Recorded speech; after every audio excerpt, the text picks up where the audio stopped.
driver, if you were driving on Front Street at 3:40 a.m., please contact the Crash Investigation Division at 215-685-3180.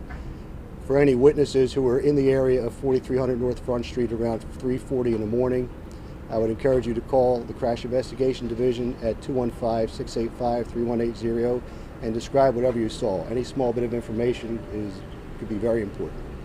Any questions? Do you have a picture of the vehicle that fled? We don't right now. As I said, once I determine, or once the investigators determine which vehicle it was, they'll probably release that. And was the victim from this area? The victim was from the 5000 block of F Street. I think that's Feltonville.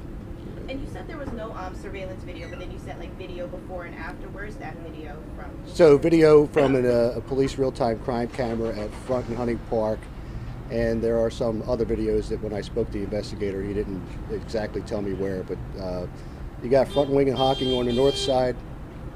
So you have Front and Wing and Hocking on the north side and Front and Hunting Park on the south side. There are businesses in the area. We're checking those videos now.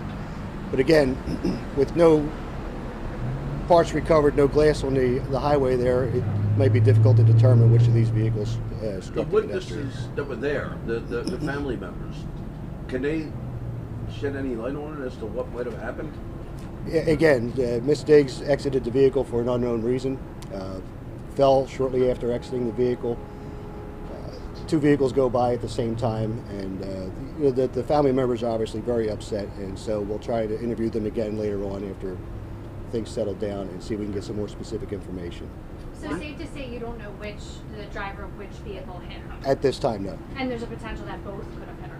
That is potential. That is a potential, yes. So far this summer, there was I know there was a motorcycle that was fatally struck and killed on Front Street at Hunting Park. Can you talk about this area right there, how busy it is and how dangerous it is? Sure. Well, depending on the time of day, Hunting Park Avenue is 4 lanes, 2 lanes in each direction, and Front Street, I believe, is 1 lane in each direction. But the roads are very wide, and sometimes people engage in, well, let me put it this way: sometimes people drive fast on those roads. Was Tatiana driving? No, Tatiana was not driving. She was a passenger in the vehicle with her family members. And who were her family members? There were 2 sisters. Your message to the drivers, obviously, even if they didn't know, I mean, the best thing they could do is turn themselves in, right, or else it gets... Yes, the best thing for the driver to do at this point would be to contact the Crash Investigation Division and just describe what they observed, what they felt, or if they felt anything at all. And oftentimes, we see intentional hit and runs where someone knows that they hit a person. Why do you think that maybe the drivers didn't know? Well, as I said, given the circumstances as I described to you, and again, it's preliminary, but if Miss Diggs fell and was lying either prone or partially sat up in the roadway, it's possible that the driver, did not see the person before it happened. I mean, it probably happened very fast. Did the sisters call 911? I believe the sisters called 911, but I can't confirm that. There was a 911 call placed around 3:42 a.m. It's a remote area, so there's not like there's a lot of people standing around there. So. What was the circumstances of the car? Did it park on the side, or was it in the middle of the road? No, it was actually parked on the side of the road. Why did the car pull over? I don't know. Was it a scoot, ambulance? How was it transported? Oh, yeah, fire rescue transported the victim to Temple Hospital. Was she struck right away as soon as she got out of the car? Was it? Again, that's unclear, so I really don't want to get specific on that. You didn't hear about the family on the Right. Did you have any, or were you able to share where they were going? I think they were headed home. Northbound on Front Street would be headed towards that area, but again, I can't confirm that. Where were they coming from? That I can't confirm either. Sorry. How forceful was the impact? Can't confirm that either, to be honest with you. Yeah. There's no car parts, so that would probably give you an indication. I said if the person was in a lower position, it may not have been a very forceful impact, but it's forceful enough to cause fatal injury. So the body didn't go flying or anything? No, not that I'm aware of. Was she struck or was she run over? That don't know either. No, because again, the witnesses gave somewhat of a description of the details and the circumstances, but they're very upset. So. We heard that she had head trauma, but does she also have trauma otherwise on her body, or is it just Not on her aware. head? I'm just not aware. Okay. Sorry. We had seen overnight video, and there was like a wig there. Did that belong to her? Did you know of? Honestly, I I couldn't just didn't tell know you. if that had something to do with it. You know. No, honestly, I couldn't tell you. Yeah. Apologize for that. All right, anything else? Can you talk about how the family's doing? Well, I spoke to the investigator who spoke to the family. Obviously, they're very distraught. She's 24 years old, and I don't know much about her because I didn't speak with the family directly, but I'm sure they're all very upset. Obviously, it goes without saying.